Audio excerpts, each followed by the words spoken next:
Hi, I am Dr. Rahul Subodh Sauji. I am practicing radiologist and got a special training in fetal medicine. Today I am going to talk to you how many times we should do sonography in a pregnancy. When the woman is pregnant, she is so excited to welcome her baby. Here the role of fetal medicine doctor is to see the child inside the mother's womb, how the baby is growing inside.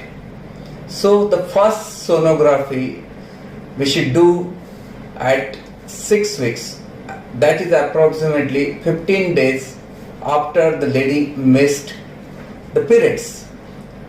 And that time what we look into the sonography? First we confirm whether the pregnancy is in the uterus or is it outside the uterus. Pregnancy can be outside the uterus, that is called ectopic pregnancy, and that is not a normal pregnancy.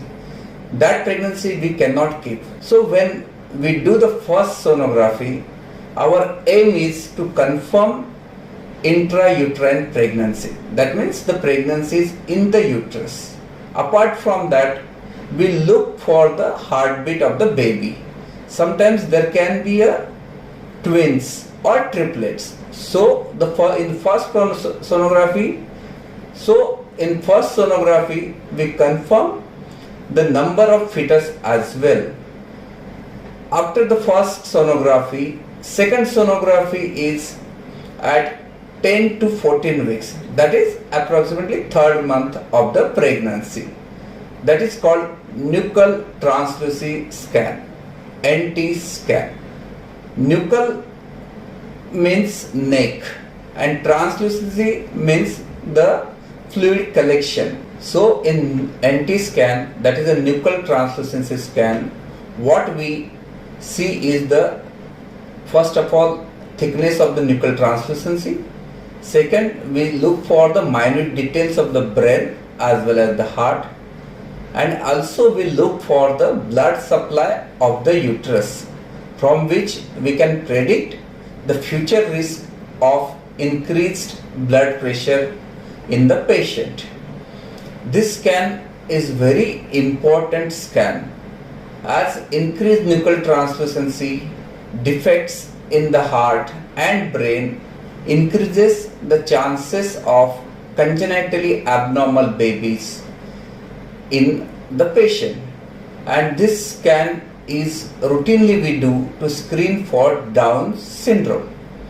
After a nuchal scan at 11 to 14 weeks, the next sonography we advise is between 19 and 20 weeks.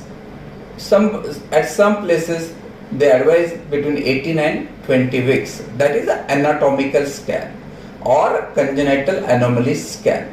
It is a very important scan where the doctor look for abnormalities in the brain, in the heart, face, abdomen, upper limbs, lower limbs, spine, and apart from that, is there any uterine abnormalities? What is uterine abnormalities? Means how is the opening of the uterus, that is the cervix.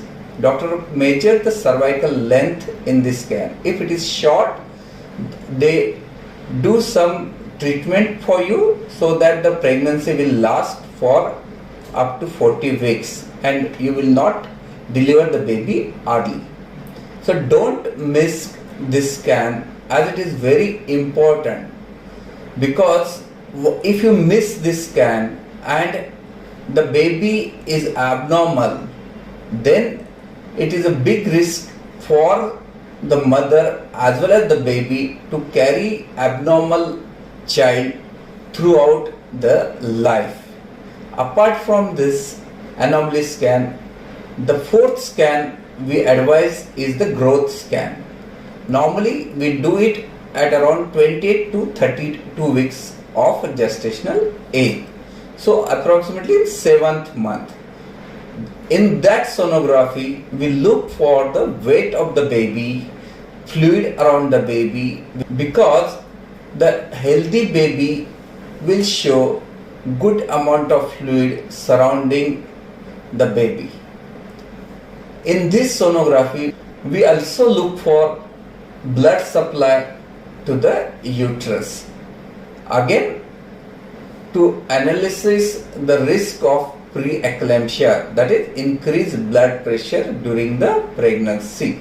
After growth scan, the fifth sonography, that is the last sonography, we look for the amniotic fluid around the baby, and we measure the birth weight of the child, also the presentation of the baby. That is very important because the head down is the normal position, that is we call it cephalic presentation, and when the head is up and legs are down, that is called a breech presentation, which is really little difficult for a normal delivery. So apart from confirming the fluid around the baby, weight of the baby and presentation, we confirm in this last sonography. So these are all 5 sonographies we advise during the normal pregnancy. First at 6 weeks, second between 10 to 14 weeks, third between 19 and 20 weeks, fourth at 28 to 30 weeks, and fifth between 34 to 36 weeks. So thank you very much. Thanks for listening me.